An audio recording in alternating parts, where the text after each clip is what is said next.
Vous écoutez l'épisode 18, le premier épisode de la deuxième saison en toute liberté avec Vicky. Aujourd'hui, je te parle de fatigue mentale et de santé mentale avec Jean-François Lacasse. Bienvenue à toi, nouvel auditeur. Merci à toi qui écoute et qui s'intéresse à mon podcast.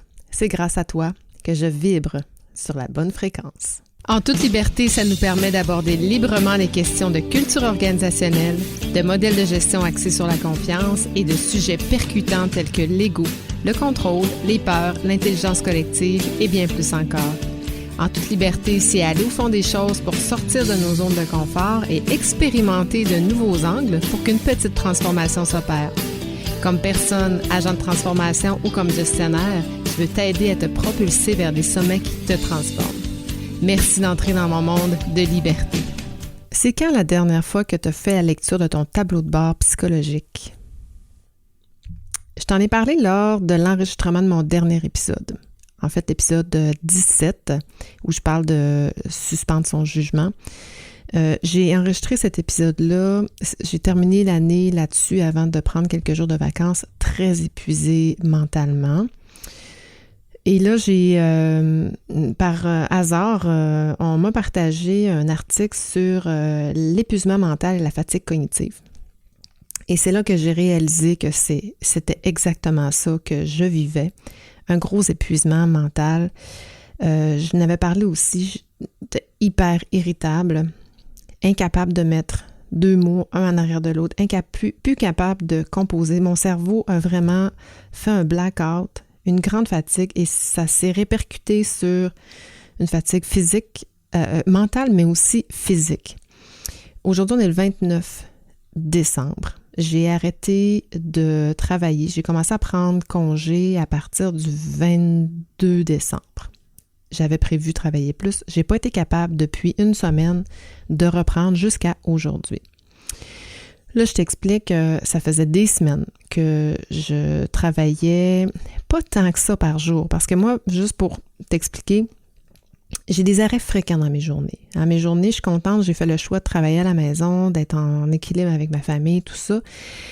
J'ai un chien, bon, j'en ai parlé aussi, mais je suis toujours arrêtée. Mon cerveau est toujours arrêté et ma concentration, j'ai du mal à faire deux tâches sans être dérangée. Donc, ça me demande beaucoup de me ramener dans une concentration 3, 4, 5 fois par jour. Là, le matin, c'est Lucas à l'école.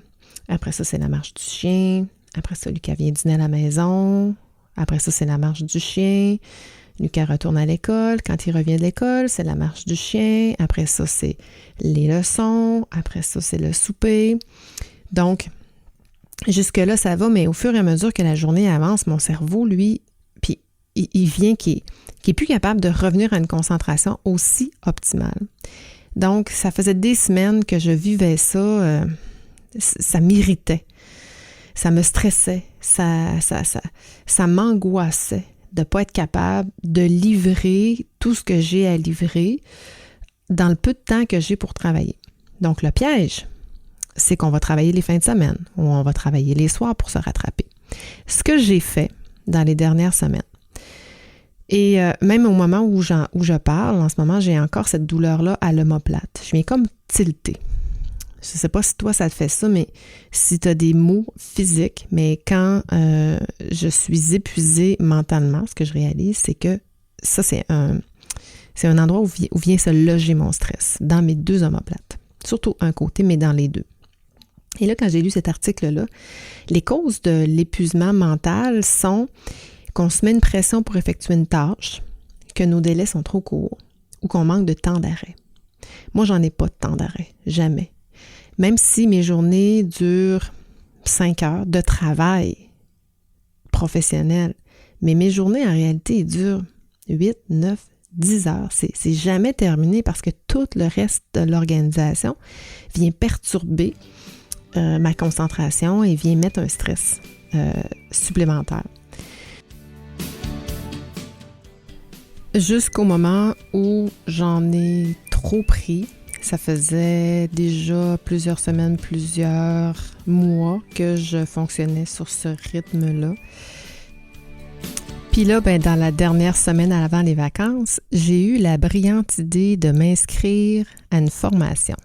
Super formation avec Alexandra Martel et Patricia Filiatro sur le SEO et la rédaction persuasive. J'ai vraiment adoré faire cette formation-là, mais ça m'a demandé énormément, dont la rédaction d'un article de 3000 mots. Alors là, tu peux comprendre que mon cerveau a été ultra sollicité à travers déjà la fatigue mentale qui s'était cumulée. Donc, j'en suis venue à bout. D'ailleurs, je vais te publier cet article-là la semaine prochaine. J'ai bien hâte de le partager. Mais jusqu'au jour où il y a eu la conférence de presse de François Legault, le certain 20 décembre à 13h, où là, avec cette gestion de stress-là, à savoir qu'est-ce qui va se passer à Noël, est-ce qu'on va pouvoir se rencontrer, il va falloir qu'on enlève du monde. C'est comme si c'était ce stress-là qui a été l'élément déclencheur. Parce que le matin, ça allait bien, moi. J'allais très bien. Mais ce stress-là, mon cerveau était plus capable de le gérer. Donc, c'est vraiment là le moment où j'ai fait mon blackout. Parmi les choses à faire lorsqu'on rencontre une fatigue cognitive, c'est d'abord reconnaître qu'on a cette fatigue-là. Moi, je ne le reconnaissais pas. En fait, je ne le savais pas. Alors là, je l'ai reconnu. Il faut réussir aussi à ce qu'il appelle détravailler. Donc, la construction des mots déconnexion et travail. Donc, je dois apprendre à détravailler, prendre des pauses plus régulières. Là, j'ai décidé de prendre plus de vacances, mais je dois m'inculquer l'habitude de prendre des pauses et réduire le nombre de tâches à accomplir, évidemment. Donc, ça va être un exercice très difficile pour moi parce que ma tête est toujours remplie de tout plein de projets. Donc, je devrais travailler fort là-dessus. Mais surtout, baisser ses attentes de performance qui épuisent un cerveau mentalement vraiment, vraiment au plus haut point. Donc, à faire attention. La gestion du stress, faire des activités physiques. Je me promets et j'ai déjà commencé à faire beaucoup d'activités à l'extérieur. On attend la neige, évidemment. J'avais déjà planifié le sujet de l'épisode avec Jean-François Lacasse que je m'apprête à te présenter. Je voulais parler de santé mentale en début d'année 2022 pour sensibiliser les gens, pour qu'on puisse y réfléchir, qu'on puisse prendre conscience de tout ça, autant pour soi que pour notre organisation. Mais moi, dans cette planification-là, j'étais à l'abri. C'était pas pour moi, c'était pas pour mes besoins. Alors, c'est assez paradoxal de vivre ça une semaine avant d'enregistrer cet épisode-là avec Jean-François. Ça me dit, nul n'est à l'abri de l'épuisement professionnel. Donc moi, c'est une grosse lumière rouge qui s'allume. J'ai pris une semaine de repos. Donc ma lumière est peut-être rendue orange, mais pas jaune et pas verte encore. Donc je dois continuer à me reposer et je dois prendre conscience que ça pourrait aller plus loin vers un épuisement professionnel. Donc, c'est le sujet de ma discussion avec Jean-François. Tu vas voir cette grande personne avec une mission plus grande que lui, plus grande que nous, peut tellement aider les entreprises à prendre en charge et à réellement s'attaquer aux problèmes de santé mentale ou d'épuisement professionnel. Donc, je te souhaite une très belle écoute. Jean-François Lacasse est bachelier en droit de l'Université Laval et a débuté sa carrière professionnelle comme avocat avant de faire un changement de carrière comme planificateur financier. Donc, c'est un homme cultivé, intelligent et performant. Ça ne l'a pas empêché, par contre, de faire un atterrissage forcé, au sens figuré évidemment, au printemps 2018. En fait, Jean-François a fait une dépression majeure, a dû arrêter de travailler et à faire plusieurs remises en question, en plus de vivre une séparation après 15 ans de vie commune. En d'autres mots, sa vie a basculé alors qu'il avait tout pour être heureux. Jean-François, c'est un homme de cœur au service des autres. C'est un entrepreneur dans l'âme qui a un parcours de vie qui l'a mené à bâtir des ateliers, des conférences et la communauté d'entraide M'aider. qui a pour mission de prévenir et faire l'éducation en matière de détresse psychologique, un phénomène qui malheureusement prend de plus en plus d'ampleur dans notre société.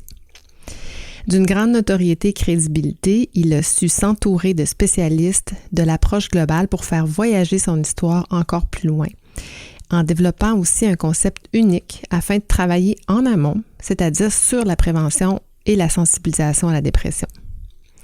Maintenant, Jean-François agit comme conférencier au grand public et pour les entreprises. Il a comme mission de briser les tabous avec sa conférence « M'aider, y a-t-il encore un pilote dans l'avion ?» que je te recommande évidemment, notamment si tu es dans une entreprise qui se préoccupe du bien-être de ses employés. Donc, sans plus tarder, voici la belle entrevue qu'il m'a accordée. D'abord, merci Jean-François Lacasse d'être avec moi ce matin en ce 29 décembre 2021 à la fin de cette grosse année. Merci d'avoir accepté mon invitation. Ben, c'est un plaisir d'être avec toi ce matin autour d'un bon café. Oui. Ah oui, quelle année, effectivement. On est sur le point de tourner la page sur 2021.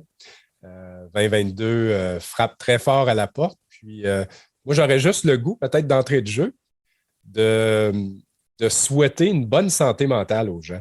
Ah oui. Je ne sais pas si tu es comme moi.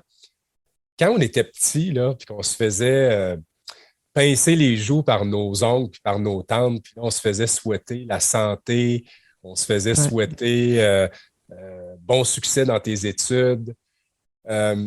Moi, tout jeune, en tout cas, il y a des choses que je prenais pour acquis.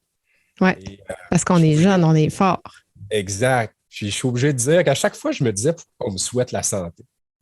Mais je pense que dans le contexte actuel, ça n'a jamais été aussi important de se souhaiter cette santé-là. Parce que on en a pris conscience. On a parlé de la mort à tous les jours dans la dernière année. C'est vrai. C'est sûr que ça a créé de l'anxiété, du stress. Puis, fait que je voulais, juste en guise d'introduction, souhaiter mes meilleurs vœux à ceux qui nous écoutent. J'aime ça parce que tu introduis avec ma conclusion. Je t'aurais demandé qu'est-ce que tu souhaites, puis tu l'introduis super bien, puis je trouve que c'est parfait. Ça met le ton aussi sur... j'ai parlé de fatigue mentale, de fatigue cognitive en introduction, puis je veux qu'on aille un petit peu dans ces eaux-là aussi. En faisant ta présentation, mais en survolant aussi ton site Internet, Jean-François, le m'aider.com, je pense, en tout cas, on trouve facilement en le googlant. C'est www.jflacasse.com. Ah, c'est vrai. Le site de M'aider, normalement, dans le premier trimestre de 2022, sera disponible.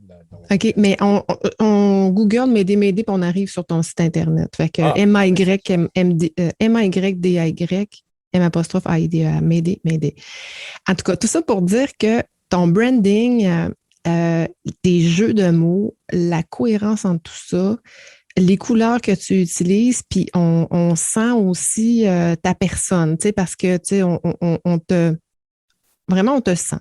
On te sent comme personne, puis on sent que ta mission, elle est vraie. Ta mission vient aussi de ton parcours. Hein, c'est ce qui a initié ce projet-là. Mais moi, je capote vraiment. Je capote sur ce que tu fais, puis je capote sur ce que tu es aussi. Je trouve que tu es une super belle personne qui a une belle mission. J'ai parlé de fatigue mentale. Toi, tu as eu un épuisement professionnel. Tu as fait un burn-out en 2018. Dis-moi, pourquoi, tu sais, ça part de où ta mission? On sait que c'est un peu pour ça, mais qu'est-ce que tu veux servir exactement avec M'aider? Ben, essentiellement, en 2018, au printemps 2018, j'ai vécu ce que j'appelle un atterrissage forcé, un crash. Pas juste de la turbulence, là. C'est qu'à un moment donné, mon corps me disait d'arrêter. J'ai été en quelque sorte, tu sais, parce que après un accident d'avion, on cherche toujours la fameuse boîte noire, hein? Mhm. Et moi, j'ai fait une lecture attentive de ma boîte noire après avoir crashé. Et ce que j'ai réalisé essentiellement, parce que cette boîte noire-là contient souvent des enregistrements très importants pour comprendre qu'est-ce qui s'est passé. Et après avoir, c'est ça, c'est devenu quasiment une obsession de vouloir comprendre qu'est-ce qui s'est passé parce que un professionnel du monde des affaires, instruit, je ne pensais pas que ça allait pouvoir m'arriver un jour. Mhm. Et quand j'ai commencé à faire quelques recherches, puis j'ai constaté que on connaît tous quelqu'un à qui c'est arrivé. Ouais. Quand ça ne nous est pas arrivé personnellement, on va être confronté indirectement à ce phénomène-là. Quelqu'un dans notre entourage, un proche, un collègue, peut-être même un parent, un enfant, qui va avoir un trouble à un moment donné de santé psychologique. Et ben, après cette introspection-là, j'ai réalisé que je m'étais en quelque sorte auto-piégé. C'est pas OK. la faute à personne. Tu sais. C'est que je dis souvent que pour moi, j'ai constaté que ça s'était installé sournoisement dans ma vie. Parce que tu ne te réveilles pas un matin puis tu es en burn-out, puis tu ne te réveilles pas un matin puis tu es en Ouais. épuisement, tu ne te réveilles pas que tu es en dépression. C'est que tu as cultivé en quelque sorte un terrain propice à l'apparition de ça. Et c'est mon expérience. Et pour moi, ça a commencé plusieurs années avant mon crash. Hein. À ce que je peux comprendre, ça a commencé en 2013 à peu près. Ah ouais, ça a duré Avec 5 ans. ouais, ouais, ça a commencé avec un deuil mal guéri essentiellement. Mon père est décédé subitement dans son sommeil, puis évidemment, ben, moi, j'ai fait le fort, j'ai fait le super-héros, c'est tout moi qui ai réglé ça. J'ai voulu, en quelque sorte, là, aux yeux des autres, m'occuper de tout ça. Et évidemment, ça m'a drainé beaucoup d'énergie. J'aurais peut-être dû aller chercher de l'aide, je peux aller en chercher. Évidemment, ben, par la force des choses aussi, ça a eu des impacts là, dans mon couple à l'époque. Et ça aussi, tu sais, un couple qui bat de l'aile, ça peut en quelque sorte aussi te drainer émotionnellement parlant. Et bon an, mal an, ben, moi, j'ai fui beaucoup dans le travail, aller chercher de la reconnaissance. Je me réalisais beaucoup. Hein. J'ai changé de poste dans mon organisation en 2015.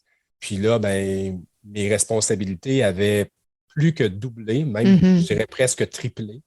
Et évidemment, ben, j'avais ce costume-là.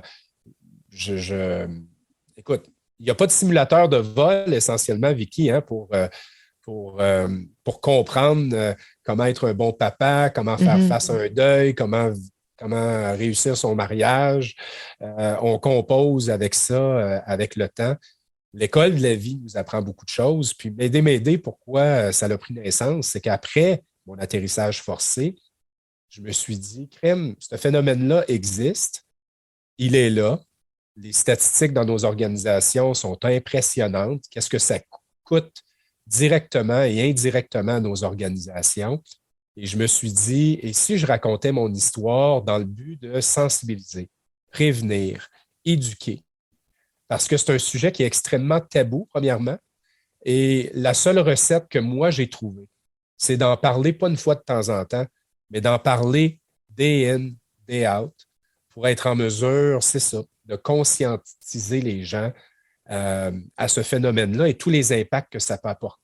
Parce que quand tu ne vas pas chercher l'aide nécessaire au bon moment, ben, ça crée énormément de turbulences à bord de ton appareil, tes clients, tes proches. Et ces impacts-là sont significatifs. Puis quand tu as passé par là et que tu veux servir, la dernière chose que tu veux, c'est que d'autres personnes passent par là puis qui tombent Mhm. dans les mêmes pièges dans lesquels toi-même t'es tombé. Et, euh, et plus on va en parler, plus on va réussir à changer les choses au fil du temps. Mais il n'y a rien de sexy dans la prévention. Euh, mais la santé mentale, c'est possible de piloter sa santé mentale. Mhm. C'est possible aussi de tabasser les tabous en santé psychologique, de dire les vraies choses parce que j'estime qu'il y a un éléphant dans la pièce présentement. Cet éléphant-là s'est installé confortablement Et il est temps, je pense, collectivement, de pointer cet éléphant-là et lui demander poliment de sortir. Et je pense qu'on a tous un rôle à jouer Mhm. dans notre propre santé psychologique, mais aussi dans Dans celle des celle autres. des autres. C'est drôle parce que tu disais, dans une discussion qu'on a eue il y a quelques semaines, tu disais, on parlait des réseaux sociaux, la présence sur les réseaux sociaux, puis toi, tu disais, moi, il faut que je sois là le plus possible, hein? Ouais. Parce que plus je vais être présent, plus je vais toucher les gens, plus je vais sensibiliser, plus je vais faire réfléchir, puis c'est super, là. Puis c'est pour ça aussi que moi, je voulais parler, qu'on se parle aujourd'hui. J'aimerais savoir la fatigue mentale, là, celle que je vis présentement là, dans mon.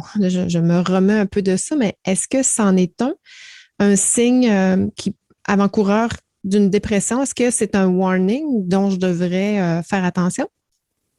En fait, selon mon expérience, OK, j'utilise un outil, moi, je fais la promotion d'un outil, c'est comment faire la lecture de son tableau de bord. OK? Cet outil-là, essentiellement, c'est de mesurer son baromètre psychologique sur une base régulière.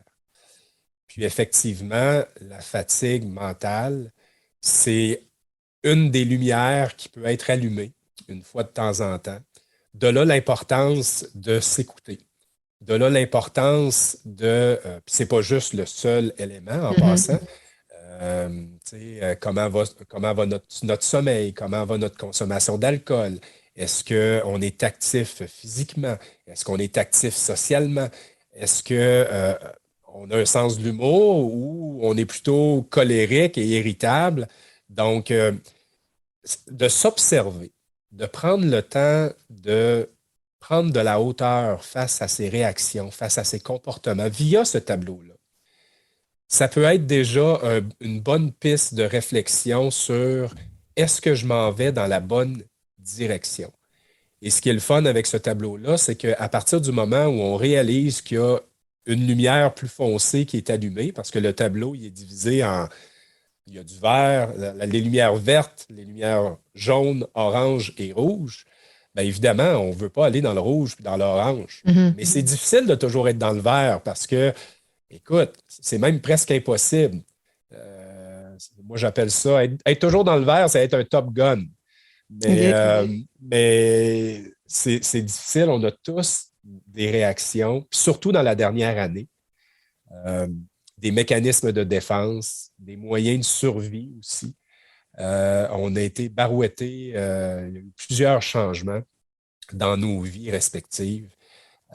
Fait que oui, Vicky, c'est un signe, c'est une lumière qui est allumée Mais essentiellement ce que sur ce j'entends, tableau-là. c'est que les lumières, des fois, on est dans le vert, c'est ce qu'on souhaiterait, mais tout le monde, sa lumière va changer vers le jaune, vers l'orange. Puis, ce que je comprends, c'est que si j'en prends conscience et que je fais quelque chose, que je me repose, moi, dans mon cas, un repos mental, je peux revenir dans le vert. C'est un peu ça, dans le fond, sa Exactement. santé mentale, c'est d'être conscient de nos zones rouges, Ouais, oranges et qu'on s'en va vers le rouge pour prendre action tout de suite sur certains éléments. Parce que c'est pas tous ces éléments-là, c'est chacun pris individuellement, dans le fond, tous les symptômes exactement. qu'on peut avoir.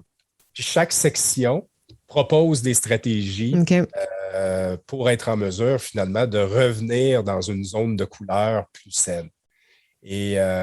Mais encore faut-il en faire la lecture. Puis moi, dans le fond, quand j'expliquais mon parcours tantôt, c'est que ce que j'explique dans ma conférence essentiellement, c'est que moi, j'avais plein de lumière qui étaient allumées Mhm. sur mon tableau de bord pendant plusieurs mois et je dirais même pendant plusieurs années, puis j'en prenais pas connaissance. Et ce que j'ai compris, c'est que j'étais dans le déni, j'étais dans la procrastination.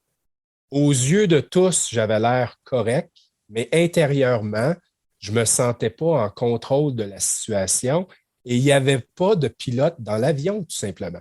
J'étais carrément sur le pilote Ouais, automatique. l'autopilot. Alors, ce que j'ai compris, c'est que je pouvais piloter en quelque sorte ma santé psychologique si je prenais la peine de faire une lecture de temps en temps de mes signes et symptômes, si je prenais connaissance de ces lumières-là. Et ce qui est le fun, c'est qu'effectivement, dans cet exercice-là, moi, j'incite les gens à le faire au moins une fois par semaine, l'exercice. OK? et de s'assurer essentiellement que c'est ça, que les lumières, s'ils restent allumées, la lumière, exemple, de la fatigue, mettons qu'elle est là depuis 3 semaines, ben là, c'est là que c'est important de prendre action immédiatement Mhm. plutôt que d'attendre parce C'est que presque fini. Ah, j'ai encore un bout, puis après ça va être fini. Ah, je vais finir ben, un ça, des, ça achève, ça achève. C'est tout le temps ça. Hein. un des pièges, là, C'est un Vicky, piège, là, ouais. un des pièges, là, c'est qu'à un moment donné, on s'habitue à ces symptômes-là. Mhm. Et moi, c'est ce que j'ai vécu. L'irritabilité, là, était devenue un trait de caractère pour moi à la maison. Pas sur les lieux de travail. En fait, sur les lieux de travail, à l'abri des regards, OK? Mais à la maison, c'était, moi, je veux dire, je donne souvent l'exemple qui fait rire, là, mais mon ex-conjointe pouvait mettre une assiette de travers dans le lave-vaisselle, puis je pétais une coche pendant Mhm. 10 minutes. Elle pouvait acheter quelque chose à l'épicerie qu'on avait déjà dans le frigidaire. Puis ça me faisait suer et je faisais à baboune. On dirait, on t'a encore gaspillé 6 piastres pour rien. Tu sais. Alors que je suis quelqu'un d'extrêmement calme en temps normal. Je suis quelqu'un de patient. Mais c'est qu'avec le temps, avec cette charge émotive-là que j'ai commencé à cultiver puis à entretenir dans ma valise émotionnelle, ben, j'ai changé au fil du temps. Et jusqu'à un moment donné où il y avait tellement de signaux et j'en faisais tellement fi parce que je travaillais dans une grande organisation, j'aurais pu aller chercher de l'aide facilement, là. Mais pour moi, je me disais, tu sais, la fameuse idée que ah, ça va finir par passer. Mhm. Ah, remettre à plus tard. Euh, et, et malheureusement, ce que je constate, puis depuis que je parle de mon expérience de vie tout haut, tout fort, c'est qu'on est plusieurs à avoir vécu des atterrissages forcés au sens figuré. Euh, Puis souvent, ben, ces gens-là, on est tombé dans les mêmes pièges. Fait que pour moi, de créer une communauté d'entraide qui est m'aider, où on pourrait partager nos histoires respectives dans le but d'éduquer, sensibiliser et prévenir, ben ça faisait tout son sens. Mhm. C'est de donner la parole aux gens qui ont vécu une expérience pour être en mesure d'aider ceux et celles qui traversent peut-être la même expérience ou, à la limite, aider ceux et celles euh, qui auront peut-être à traverser ça avec un proche et d'être en mesure aussi, c'est ça, de faire voyager les gens à travers les turbulences de la vie. Il va toujours en avoir Mhm. des Ouais, turbulences. on ne peut pas les Et éviter, effectivement. de là, l'importance d'être outillé. Puis, Mm.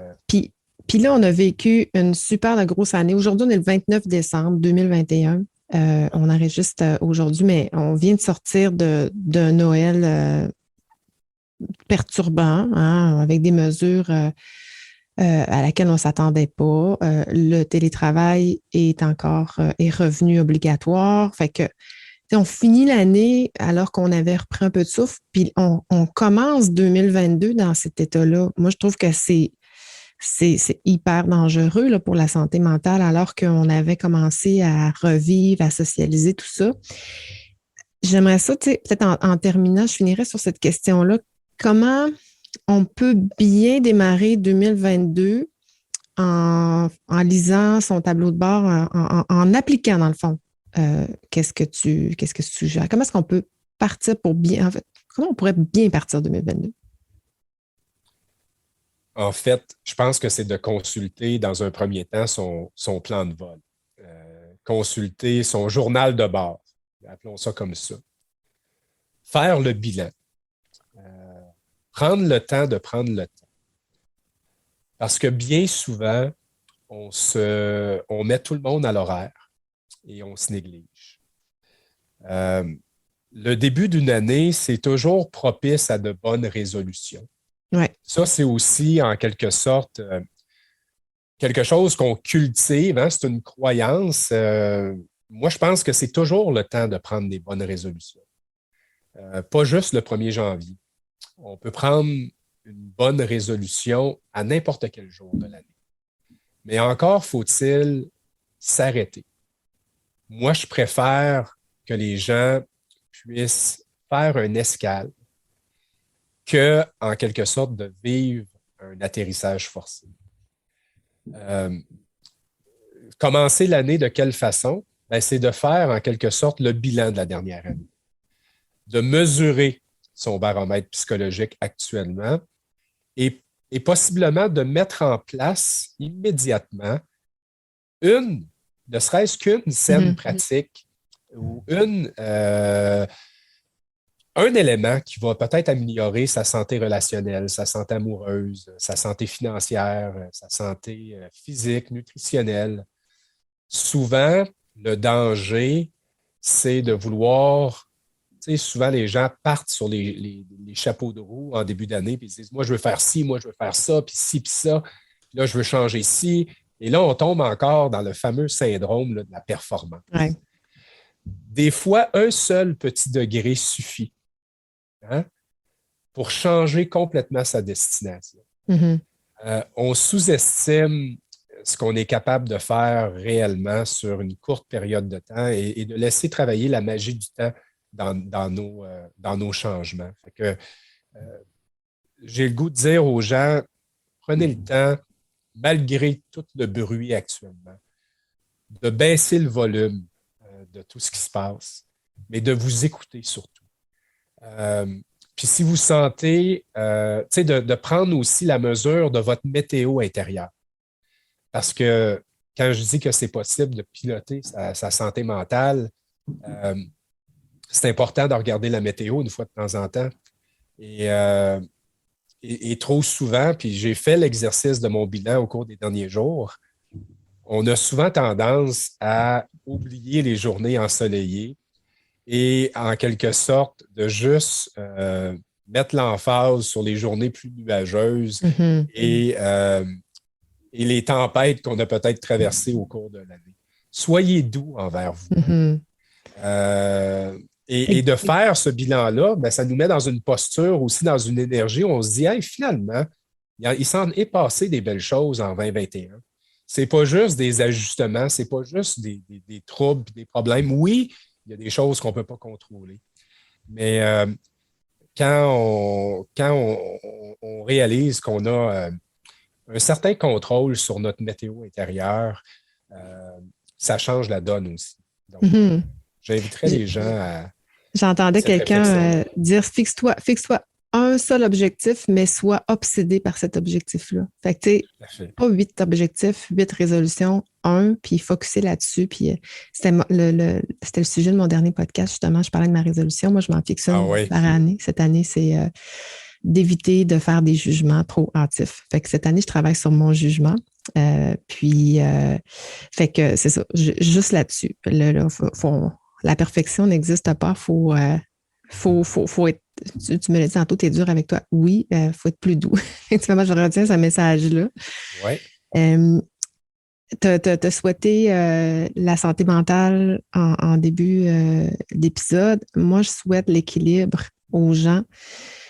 Puis l'équilibre, ça passe nécessairement par sa santé psychologique, sa santé physique, sa santé familiale aussi, tout ce qui vient avec. Je souhaite aux gens qui écoutent et qui regardent ton message parce qu'on te voit, puis tu as plein de beaux contenus super intéressants. Je souhaite aux gens qui fassent partie de ta communauté aussi pour se sensibiliser à, à rester sain d'esprit, bien d'esprit, si je peux le dire comme ça. Fait que voilà, écoute, Jean-François, merci. On aurait pu passer des heures à parler. On va te revoir, effectivement, on va te revoir partout, puis on va continuer à te suivre. Je te remercie d'avoir pris ce temps-là, un 29 décembre, avec moi pour parler de santé mentale. Je suis certaine que ça va faire résonner. Ça va résonner dans l'esprit de plusieurs personnes. Il n'y a jamais eu un moment aussi important dans Mm. l'histoire de l'humanité de parler de ce sujet-là et de parler de ce phénomène-là qui, malheureusement, a pris sa place dans nos maisons, dans nos écoles, dans nos organisations et Mhm. institutions. Mm. Et je sais qu'il y a plein de gens qui sont, euh, sont conscients là, de la situation, mais on a tous notre rôle à jouer dans la santé psychologique de quelqu'un d'autre. Et ça, j'en suis profondément convaincu. Il faut en parler, il ne faut pas avoir peur d'en parler et il ne faut pas avoir peur non plus de mettre la main sur l'épaule de quelqu'un pour vraiment, là, dans une posture peut-être plus d'empathie, de comment ça va? Y a-t-il quelque chose que je peux faire pour toi? Tu sais, moi aussi, je suis déjà passé par là. Et tant et aussi longtemps que on ne cultivera pas cette façon de faire-là, c'est difficile, puis c'est dangereux de tomber dans l'isolement, de se sentir comme un extraterrestre. Mais je souhaite profondément que nos gens, au cours de la prochaine année, puis de celles qui vont suivre, de s'occuper d'eux et de voler en toute quiétude vers de plus belles destinations, c'est de la santé mieux-être. Super bien dit. Beau mot de la fin. Merci Jean-François. Merci beaucoup.